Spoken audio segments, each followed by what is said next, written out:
നമസ്കാരം. നിയന്ത്രണ രേഖയിലേക്ക് സ്വാഗതം. ഒരു സിനിമ പ്രേക്ഷകൻ തെരഞ്ഞെടുക്കുന്നതിന്റെ മാനദണ്ഡം എന്താണ്? സമീപകാലത്ത് മലയാള സിനിമ ഉത്തരം തേടുന്ന പ്രധാന ചോദ്യം ഇതാണ്. താരപ്പകിട്ടും നിർമ്മാണ ചെലവും ഏറെ ഉണ്ടായിട്ടും തിയേറ്ററുകളിലേക്ക് പ്രേക്ഷകനെ ആകർഷിക്കാൻ കഴിയാതെ വരുന്ന സിനിമകളുടെ എണ്ണം വർദ്ധിച്ചു വരുന്ന കാലത്താണ് ഒന്നും അവകാശപ്പെടാനില്ലാത്ത ഒരു ചിത്രം തിയേറ്ററുകളിൽ ആർപ്പുവിളി സൃഷ്ടിക്കുന്നത്. സംഘടനകളുടെയും സമരത്തിന്റെയും പേരിൽ മലയാള സിനിമ പ്രേക്ഷകന് മുന്നിൽ ഒറ്റപ്പെടുമ്പോഴാണ് സന്തോഷ് പണ്ഡിറ്റും കൃഷ്ണനും രാധയും ചർച്ച ചെയ്യപ്പെടുന്നത്.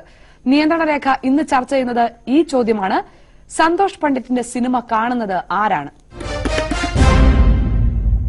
ചർച്ചയിൽ പങ്കെടുക്കാൻ നമ്മളോടൊപ്പമുള്ളത് സന്തോഷ് പണ്ഡിറ്റ് കോഴിക്കോട് നിന്ന് ചേരുന്നു. നിർമ്മാതാവും സംവിധായകനുമായ MA നിഷാദ്, നടനും സംവിധായകനുമായ ലിജോ ജോസ് പെല്ലിശ്ശേരി, നടനും സംവിധായകനും നിർമ്മാതാവുമായ advocate Baburaj, doctor CJ John എന്നിവരാണ് ചർച്ചയിൽ പങ്കെടുക്കുന്നത്. ആദ്യം ശ്രീ നിഷാദ്, ആരാണ് കൃഷ്ണൻ രാധയും കാണാൻ തിയേറ്ററിലേക്ക് ഓടുന്നത്? എന്റെ മുമ്പിൽ നിൽക്കുന്ന ഈ ചെറുപ്പക്കാരാണ് ഇതിന്റെയൊക്കെ പുറകിൽ. സോഷ്യൽ നെറ്റ്വർക്കിലെ മാർക്കറ്റിംഗ് ആണ് സന്തോഷ് ഈ സിനിമയെ വിജയിപ്പിക്കാൻ എടുത്ത ഒരു കാരണം. സന്തോഷ് പണ്ഡിറ്റ് ഒരു മണ്ടനൊന്നുമല്ല. ഞാൻ കണ്ടതിൽ ഏറ്റവും ബുദ്ധിമാനായ ഒരു വ്യക്തിയാണ് സന്തോഷ് പണ്ഡിറ്റ്. സന്തോഷിനെ കൊണ്ട് ഈ കാര്യങ്ങളൊക്കെ ഈ അദ്ദേഹത്തിന് ഇത്രയും ഫോളോവേഴ്സിനെ, നെഗറ്റീവ് ഫോളോവേഴ്സ് അല്ലാതെ വേറെ ഒന്നുമല്ല, ഉണ്ടാക്കിയത് അദ്ദേഹത്തിന്റെ അതിബുദ്ധിപൂർവമായ ഒരു മാർക്കറ്റിംഗ് ശൈലി കൊണ്ട്, ഇത് തന്ത്രമാണ്. തീർച്ചയായിട്ടും സന്തോഷ് പണ്ഡിറ്റിനെ പറ്റി പറയുമ്പോൾ എനിക്കും ചിരി വരും, ഷാനിക്കും വരും, ഈ ഇരിക്കുന്ന എല്ലാവർക്കും ചിരി വരും. ഇത് സമീപകാലത്ത് ഇറങ്ങി അല്ലെങ്കിൽ കുറച്ച് കാലങ്ങളായിട്ട് മലയാള സിനിമയെ ഗ്രസിച്ചുകൊണ്ടിരിക്കുന്ന അല്ലെങ്കിൽ മലയാള സിനിമയിൽ നിന്ന് പ്രേക്ഷകർ മാറിപ്പോകാനുള്ള പ്രധാന കാരണം തീർച്ചയായിട്ടും ഞാൻ ഉൾപ്പെടെയുള്ളവർ അതിന് ഉത്തരവാദിയാണ്. സിനിമയുടെ നിലവാര തകർച്ച തന്നെയായിരിക്കും. അതിനെതിരായിട്ടുള്ള ഒരു പ്രതികരണം, അതാണ് ഞാൻ പറഞ്ഞ നെഗറ്റീവ് ഫോളോവേഴ്സ്. എന്നാൽ സന്തോഷ് പണ്ഡിറ്റിനെ പോലുള്ള ആളെ പ്രൊമോട്ട് ചെയ്ത് ഇതിന് ഞങ്ങളൊരു മറുപടി കൊടുക്കാമെന്നുള്ള ഇവിടുത്തെ പ്രബുദ്ധരായ ചെറുപ്പക്കാർ ഇറങ്ങി തിരിച്ചതിന്റെ ഫലമായിട്ടാണ് സന്തോഷ് പണ്ഡിറ്റിനെ പോലുള്ള ആളുകൾ ഇവിടെ കുട്ടിഘോഷിക്കപ്പെടുന്നത്. ശ്രീ ബാബുരാജ്, താങ്കളുടെ നിരീക്ഷണം എന്താണ്? അല്ല, ഞാൻ പറയുന്നത് ഈ പണ്ഡിറ്റിന്റെ പേര് മാറ്റി പണ്ഡിതൻ എന്നാക്കണം എന്നാണ് ഞാൻ പറയുന്നത്. എന്നെ എന്ത് പറഞ്ഞാലും എനിക്ക് കുഴപ്പമില്ല. എന്നെ തന്തയ്ക്ക് വിളിച്ചോളൂ, തള്ളയ്ക്ക് വിളിച്ചോളൂ, അതെ വിളിക്കണവരെ പ്രോത്സാഹിപ്പിക്കുക. അതിനെ സിനിമ എന്നല്ല പറയുന്നത്. അതിനെ നിങ്ങൾ എന്ത് പറഞ്ഞാലും അതിനെ സിനിമ എന്നല്ല പറയാം. അത് പണ്ട് നമുക്കൊരു ഷക്കീല തരംഗം ഉണ്ടായില്ലേ, അതിന്റെ പുറകെ കുറച്ച് ആൾക്കാരുണ്ടായിരുന്നല്ലോ, പക്ഷെ അത് നിലനിന്നില്ലല്ലോ. അപ്പൊ അതുകൊണ്ട് ഇത് എനിക്ക് പറയാനുള്ളത് നമ്മുടെ കൊച്ചനിയന്മാരോട് പറയാനുള്ളത്. കാരണം ഇവരാണത് പ്രോത്സാഹിപ്പിക്കുന്നത്. അവനെ തെറി പറയാൻ വേണ്ടി കയറുന്നത് തിയേറ്ററിൽ, അല്ലാണ്ട് അതിനകത്ത് കലാമൂല്യം കൊണ്ടോ മറ്റൊന്നും കൊണ്ടല്ല. ഇയാളെ ചീത്ത പറയാ, ഇയാൾ ഫോൺ ചെയ്ത് കഴിഞ്ഞാൽ ആർക്കാണ്, അപ്പനാണോ പറയുന്നത് അമ്മയ്ക്കാണോ പറയുന്നത്, ആ പറഞ്ഞോളൂ എന്ന് പറയുന്നത് പറയാൻ പറ്റും. മനസ്സിലായോ? അദ്ദേഹത്തിന്റെ വേഷം ഇതാണ്. ഞാൻ പേഴ്സണലായിട്ട് എനിക്ക് ആ ചങ്ങാതിനോട് യാതൊരു ഇതുമില്ല. പക്ഷെ ഇത് ഞാനടക്കം 10-12 വർഷമായി നമ്മളടക്കം കഷ്ടപ്പെടുന്ന ഒരു ഇൻഡസ്ട്രിയാണത്, നമ്മൾ ഒന്ന് പിഴച്ചു പോകാനായിട്ട്. പക്ഷെ അവിടെ ഇങ്ങനെ ഒരു മാറ്റം വരുത്താന്ന് പറയുമ്പോൾ നമുക്ക് ഒരിക്കലും അനുകൂലിക്കാൻ പറ്റുന്നില്ല. എനിക്ക് ഈ പണ്ഡിതനോട് എനിക്ക് യാതൊരു ഒരു ഇതുമില്ല. ശ്രീ ലിജോ ജോസ്, സിനിമയുമായി കൂട്ടിച്ചേർത്ത ഈ പേര് വായിക്കേണ്ട എന്നാണ് മലയാള സിനിമയിലുള്ളവർ ഞങ്ങളോട് പറഞ്ഞുകൊണ്ടിരിക്കുന്നത്. താങ്കൾ അതിനെ കാണുന്നത് എങ്ങനെയാണ്? അല്ല, ഈ സന്തോഷ് പണ്ഡിറ്റിന്റെ പുള്ളിയുടെ സിനിമയെ പറ്റിയും പുള്ളിയെ പറ്റിയും നമ്മൾ നെഗറ്റീവ്സ് ആണ് നമ്മൾ ചർച്ച ചെയ്തുകൊണ്ടിരിക്കുന്നത്. ബേസിക്കലി ഞാൻ അതിന്റെ ഒരു പോസിറ്റീവ് സൈഡ് പറയാം. അതായത് എന്റെ കയ്യിൽ 10,000 രൂപ ഉണ്ടെന്നുണ്ടെങ്കിൽ എനിക്കൊരു സിനിമ ചെയ്യാൻ പോസിബിൾ ആണ്. ഇപ്പോഴത്തെ അവസ്ഥയിൽ നമ്മൾ ഡിജിറ്റൽ മീഡിയവും അതുപോലുള്ള ഫെസിലിറ്റീസും ടെക്നിക്കും ഒരുപാട് ഡെവലപ്പായി കഴിഞ്ഞു. അത് സിനിമ ചെയ്യുന്ന ഘട്ടം വരെ അതിപ്പോ നമ്മൾ കണ്ടു. ഏറ്റവും ഒടുവിൽ ചാപ്പാക്കുരിശിന്റെ സമയത്തൊക്കെ പ്രൊഡക്ഷൻ കോസ്റ്റ് കുറയ്ക്കുന്നതും സിനിമ എന്നിട്ട് യാഥാർത്ഥ്യമാക്കാനുള്ള പുതിയ സാങ്കേതിക വിദ്യയുടെ സഹായമൊക്കെ കേട്ടിട്ടുണ്ട്.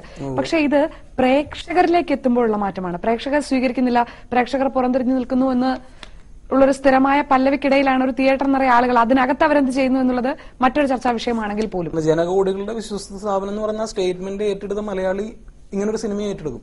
കൃഷ്ണനും രാധയും കാണാൻ തിയേറ്ററിൽ ഇടിച്ചു കയറുന്നവരെ പ്രേക്ഷകരെന്ന് വിളിക്കരുത്, ആ സിനിമയെ മലയാള സിനിമയെന്ന് വിളിക്കരുത് എന്ന് വാദിക്കുന്നവരുണ്ട് നമ്മളുടെ ഇടയിൽ. നമുക്കറിയാം. ഈ ആൾക്കൂട്ടത്തെ താങ്കൾ എങ്ങനെയാണ് കാണുന്നത്? ഇപ്പൊ നമ്മൾ ചരിത്രം അല്ലെങ്കിൽ നമ്മുടെ വേദങ്ങളും അല്ലെങ്കിൽ ബൈബിളൊക്കെ പരിശോധിച്ചു കഴിഞ്ഞാൽ പറയും അവസാന കാലഘട്ടത്ത് അന്തിക്രിസ്തു വരുന്നു. കേരളത്തിനെ സംബന്ധിച്ചിടത്തോളം മലയാള സിനിമയുടെ ഒരു നാശത്തിന്റെ മണി നമ്മളെല്ലാവരും കാണുന്നുണ്ട്. അതിൽ ഒരുപക്ഷെ ഒരു അന്തിക്രിസ്തുവിന്റെ സ്ഥാനം ചിലപ്പോൾ സന്തോഷ് പണ്ഡിറ്റിനുണ്ട് എന്ന് വെച്ച് കഴിഞ്ഞാൽ ഇത് വ്യക്തമായിട്ടുള്ള സൂചനയാണ്. ഇപ്പൊ നമ്മുടെ സൂപ്പർ താരങ്ങൾ തന്നെ ഈ കലാപരതയും ആവിഷ്കാര ചാരുതയും എല്ലാം കൂടെ ചേർത്തിട്ടുള്ള എത്ര മണ്ടൻ സിനിമകൾ മാർക്കറ്റ് ചെയ്ത ആളുകളെ പറ്റിച്ചിട്ടുണ്ട്. അതിലേക്കാണ് നിലവാര താഴ്ചയുടെ ഔന്നിത്യം മാർക്കറ്റ് ചെയ്ത് എത്ര പെട്ടെന്ന് പൊതുജന മധ്യത്തിലേക്ക് വരാം എന്നുള്ളത് സന്തോഷ് പണ്ഡിറ്റ് കാണിച്ചു കൊടുക്കുന്നത്. ശ്രീ സന്തോഷ് പണ്ഡിറ്റ്, ഇവിടെ നിന്നുള്ള പ്രതികരണങ്ങൾ താങ്കൾ കേട്ടിട്ടുണ്ട്. ഇതിനകം ഈ 2 ആഴ്ചക്കിടയിൽ കേരളത്തിലെ താങ്കളുടെ സിനിമ കണ്ട പ്രേക്ഷകർ എന്ത് പറയുന്നു എന്ന് താങ്കൾക്കേ അറിയൂ. താങ്കൾ പറഞ്ഞാലേ അതിന്റെ സത്യം ഞങ്ങൾക്കും അറിയൂ. പ്രേക്ഷകരുടെ പ്രതികരണങ്ങളിൽ നിന്ന് ഇതുവരെ അല്ലാതെയും താങ്കൾക്ക് കിട്ടുന്ന പ്രതികരണങ്ങളിൽ നിന്ന് താങ്കൾ എങ്ങനെയാണ് വിലയിരുത്തുന്നത്? താങ്കളുടെ സിനിമ കാണുന്ന ആരാണ്? പുതുമ ഇഷ്ടപ്പെടുന്ന പ്രേക്ഷകരാണ് എന്റെ സിനിമ കാണുന്നത്. ഇപ്പോൾ തന്നെ നിങ്ങളുടെ അവിടെ ഇരിക്കുന്ന ബുദ്ധിജീവികളെന്ന് സ്വയം പറയുന്ന ആളുകൾ ഒരാൾ പോലും എന്റെ സിനിമ കണ്ടിട്ടില്ല. സിനിമ കണ്ട ഒരാൾക്കും ഒരു വിമർശനം ഇല്ല എന്ന് മനസ്സിലാക്കുക. ഞാനെന്താ ആരെയും കൊന്നിട്ടുണ്ടോ ഏട്ടാ? അല്ല, ഞാനെന്താ അവിടെ പിടിച്ചു വരിക്ക് വല്ലതും പോയിട്ടുണ്ടോ? ഞാൻ അന്തസ്സായിട്ടൊരു സിനിമ ചെയ്തു. 3 മണിക്കൂറിന്റെ ലെങ്തി ഫിലിം, 8 പാട്ടും 8 സംഘടനകളായിട്ടുള്ള നല്ല പുതുമ നിറഞ്ഞൊരു പ്രമേയം. ഇവരാരും സിനിമ കാണാത്തതുകൊണ്ട് എനിക്ക് ഇവരോടൊന്നും പറഞ്ഞിട്ട് കാര്യമില്ല. ആ സിനിമ കാണാൻ പുതുമയുടെ ആംഗിൾ ആ സിനിമ ഇടിച്ചു കയറുന്നു, ആളുകൾക്ക് വളരെ ഇഷ്ടപ്പെടുന്നു, ആളുകൾ എന്നെ സൂപ്പർ സ്റ്റാറായി കണക്കാക്കുന്നു. ഇവർക്ക് 100 കോടി ചെലവാക്കി ഇവരുടെ 3-ാം ദിവസം ഹോൾഡ് ഓവർ ആവുന്ന ഇവരുടെ സിനിമ ഇവരെ കണ്ട് പേടിച്ച് വിറക്കുകയാണ്. ഇവരെന്ത് ഹിറ്റിന്റെ കാര്യമാണ് പറയുന്നത്? വെറും 5 ലക്ഷം രൂപ ചെലവാക്കിയ സിനിമ ഇവിടെ കോടികൾ കൊയ്യുന്നു. ഞാൻ അതിൽ സെക്സ് സിനിമയാണോ ഞാൻ എടുത്ത്? ഇനി സെക്സ് സിനിമ എടുക്കാൻ പാടില്ല എഴുതി വെച്ചിട്ടുണ്ടോ? ഒരു സെക്സ് സിനിമ അല്ല. സിനിമ കണ്ടവനോട് ചോദിക്കും നിങ്ങൾ. വളരെ പുതുമയുള്ള ഒരു പ്രമേയം.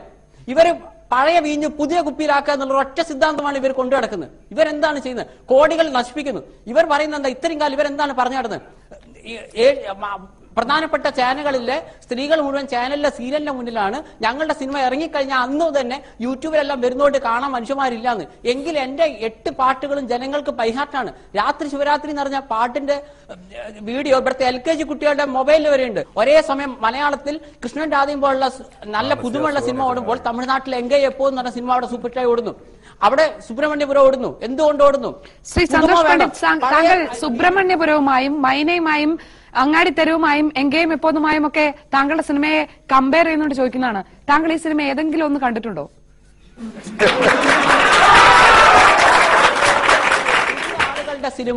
പുതിയ ആളുകളുടെ സിനിമ ജനങ്ങൾ അംഗീകരിക്കുന്നു. പുതിയ ആളുകളുടെ സിനിമ അംഗീകരിക്കുന്നു. ഇത് കാണുമ്പോൾ ഇവർക്ക് പേടിയാണ്. ഇവർക്കൊക്കെ ചാൻസ് നഷ്ടപ്പെടുമെന്ന് എനിക്ക് ഇവരോടൊന്നേ പറയുള്ളൂ. 100 പുതിയ ആളുകൾ വന്നിട്ട് ഇവരുടെ ചാൻസ് പോകുന്നില്ല. ഇവർക്ക് കിട്ടേണ്ടത് ഇവർക്ക് തന്നെ കിട്ടിയിരിക്കും എന്ന് വെച്ചാൽ ഇങ്ങനെ പേടിച്ച് വരച്ച് എന്നെ ശത്രുവായി കണക്കാക്കേണ്ട കാര്യമൊന്നുമില്ല. ഇതുപോലുള്ള പുതിയ ചുരുങ്ങിയ ലോ ബജറ്റിൽ ഇവരൊക്കെ 100 ജന്മം ജനിച്ചാൽ ഇവർക്ക് 5 ലക്ഷത്തിൽ സിനിമ ചെയ്യാൻ പറ്റുമോ? എങ്കിൽ കാണിച്ച് ജനങ്ങൾ കാണട്ടെ. നിങ്ങളുടെ ഭാഗത്തുനിന്ന് സിനിമ കണ്ടവർക്ക് പറയാം. കൃഷ്ണനും രാധയും എന്നുള്ള സിനിമ കാണേണ്ടി വന്ന ഒരു ഹതഭാഗ്യനാണ്. എന്റെ ഒരു സുഹൃത്ത് നിർബന്ധിച്ചുകൊണ്ട് ഞാൻ പോയതാണ്. ഞാൻ അത് ആ സുഹൃത്തിനെ എനിക്ക് തല്ലിക്കൊല്ലാനുള്ള ദേഷ്യമുണ്ട്. കാരണം ഇതില് കോപ്രായമാണ്, ഇതിൽ അഭിനയമല്ല. ഇത് സന്തോഷ് പണ്ഡിറ്റ് ആയാലും ബാക്കിയല്ല ഒരാൾ പോലും നല്ലൊരു അഭിനേതാവില്ല. ഞാൻ അവസാനം വരെ നോക്കി എന്തെങ്കിലും നല്ല വശമുണ്ടോന്ന്.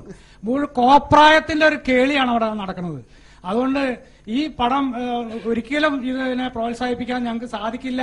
ദയവ് ചെയ്ത് ഇനി അഭിനയിക്കുകയോ സംവിധാനം ചെയ്യുകയോ ചെയ്യരുത്.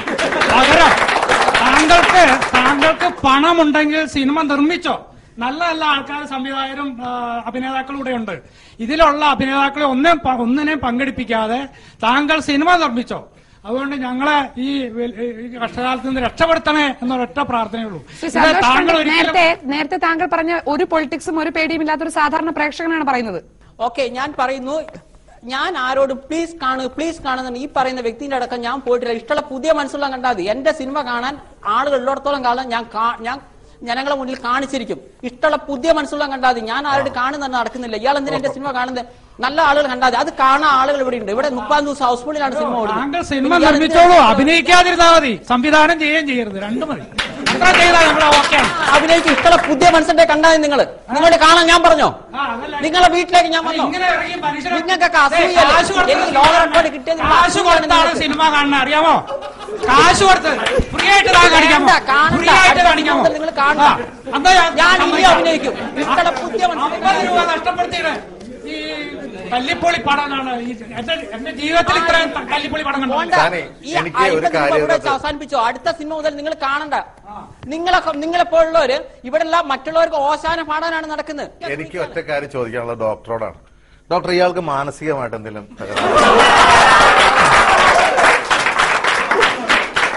എന്റെയും പ്രേക്ഷകരുടെ ചോദ്യമാണ്. കാരണം എനിക്കിപ്പോ ഈ ആവേശം കണ്ടപ്പോ ഗ്രീക്ക് മിത്തോളജിയിലൊരു കഥാപാത്രമുണ്ട്, നാർസിസസ് എന്ന് പറഞ്ഞത്. അദ്ദേഹത്തിനോട് തന്നെയാണ് അദ്ദേഹത്തിന്റെ പ്രണയം.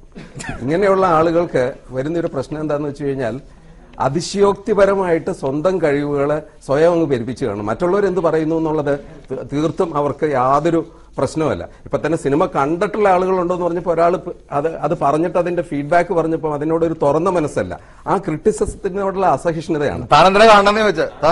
ഈ നാർസിസിന്റെ പേരിൽ ഉള്ള നാർസിസിസ്റ്റിക് പേഴ്സണാലിറ്റി ഡിസോർഡർ എന്ന് പറഞ്ഞിട്ടൊരു വകഭേദമുണ്ട്.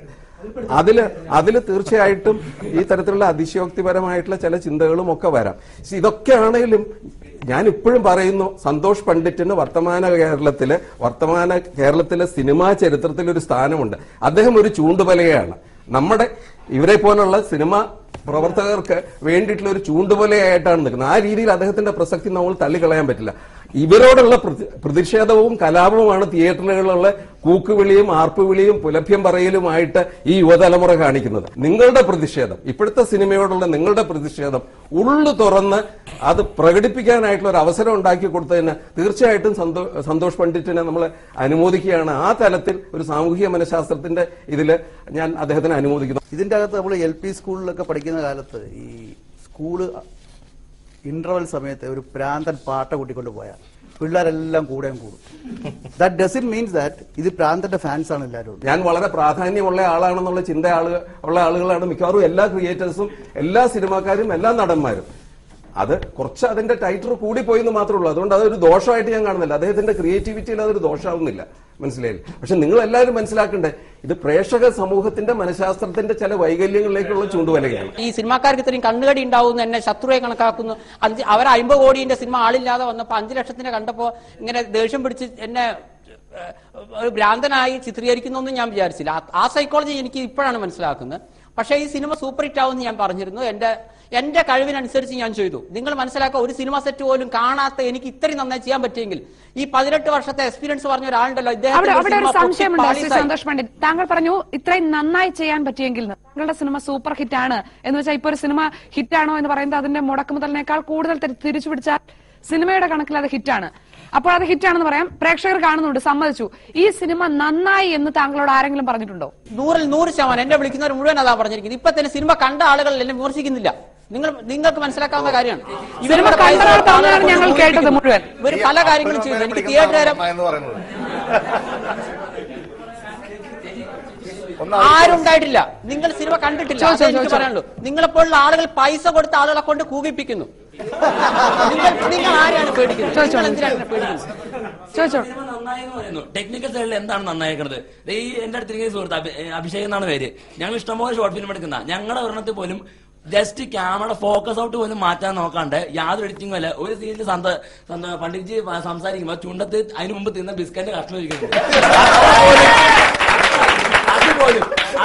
അതുപോലും പിന്നെ രണ്ടുപേരും നടന്നു വരുന്ന സീനാണ്. അതിനകത്ത് ഫോക്കസ് ചെയ്യുന്ന ബാക്ക്ഗ്രൗണ്ട് ആണ്. പച്ചനെയും ബാക്കി എല്ലാവരും ഉറുമ്പിനെ വരെ കൃത്യമായിട്ട് കാണാം. പക്ഷെ നടന്നു ആൾക്കാരെ കാണുന്നില്ല. ഇതാണ് നല്ല പടം, ഇതാണ് നല്ല സിനിമ. കേരളത്തിലെ ജനങ്ങൾക്ക് എന്താണ് അവർ ആഗ്രഹിക്കുന്നത്, അവരെന്താണ് അർഹിക്കുന്നതെന്ന് എനിക്കറിയാം. അത് ഞാൻ അവർക്ക് കൊടുത്തു. ചോദ്യമാണ് ശ്രീ നിഷാദ്, കേരളത്തിലെ ജനങ്ങൾ അർഹിക്കുന്നത് എന്താണെന്ന് അങ്ങനെ പറയാൻ അദ്ദേഹത്തിന് ധൈര്യം നൽകുന്നത് എന്താണ്? അദ്ദേഹം തന്നെ പറയുന്നു കേരളത്തിലെ ജനങ്ങൾ ആഗ്രഹിക്കുന്നത് കൊടുത്ത് താനാണെന്ന് അയാൾ പറയുമ്പോൾ അയാൾക്ക് സംതിങ് റോങ്, എന്തോ പ്രോബ്ലം ഉണ്ട്. അതാണ് നേരത്തെ ഡോക്ടറോട് ഞാനും ബാബുവും ചോദിച്ച കാര്യം. പക്ഷെ ഈ വാക്കുകളൊന്നും നമ്മൾ മഹത്വവൽക്കരിക്കേണ്ട കാര്യമില്ല എന്നുള്ളത്. വിളിക്കുന്ന ആൾക്കാർ തന്തയ്ക്കും തള്ളയ്ക്കും പറയുകയാണെങ്കിൽ അതിന് അനുമോദനമായിട്ട് കൂട്ടിയാൽ പിന്നെ നമ്മൾ ഈ ചർച്ചയിൽ ഇരുന്നിട്ട് എന്ത് കാര്യം? ഒരു ക്ലാബ് ബോയ് ആയിട്ട് അവൻ വന്ന് ഓരോ സ്റ്റേജ് ബൈ സ്റ്റേജ് വന്ന് അവൻ ഓരോ ആർട്ടിസ്റ്റിന്റെ അടുത്ത് വന്നിട്ട് സാർ എന്റെ ഒരു പടം ഒരു പ്രൊഡ്യൂസർ അന്വേഷണം നടന്ന് അങ്ങനെ ഉണ്ടാക്കുന്ന സിനിമകളെ അവിടെ നിലനിൽക്കുന്നുള്ളൂ, ഓടുന്നുള്ളൂ. അവിടെ ഒരു സുപ്രഭാതത്തിൽ വന്ന് എന്നെ തെറി വിളിച്ചോ അല്ലെ എന്നെ എന്തൊക്കെ വിളിച്ചോ എന്നും പറഞ്ഞൊരു സിനിമ ഉണ്ടായിട്ട് അതിന്റെ പുറകെ നടക്കുന്നു, അതൊരു ചർച്ചയാക്കുന്നു, അതിനുവേണ്ടി നമ്മൾ വലിയത് തരുന്നു, അതിനുവേണ്ടി ഞങ്ങൾ വന്നിരിക്കുന്നു. അതല്ല, ഇത് ഞാനൊരു പ്രതിഷേധം എന്നെ പോലെ കഷ്ടപ്പെടുന്ന ഇദ്ദേഹത്തെ പോലെ ഇവരെ പോലെ അത്ര അറിയിക്കാൻ വേണ്ടി മാത്രം വന്നു. കേരളത്തിലെ ജനങ്ങൾക്ക് എന്ത് വേണമെന്ന് താങ്കൾക്ക് അറിയാം, അത് താങ്കൾ കൊടുത്തു എന്ന് പറഞ്ഞു. എന്റെ പൊന്നു മാഷെ പച്ച തെറിയാണ് തിയേറ്ററിൽ കയറുന്ന പറയുന്നത്. യൂട്യൂബില് ഞാൻ വരെ കമന്റ് ചെയ്തിട്ടുള്ളതാണ്. എന്റെ പൊന്നു അതൊന്ന് തുറന്നു നോക്കി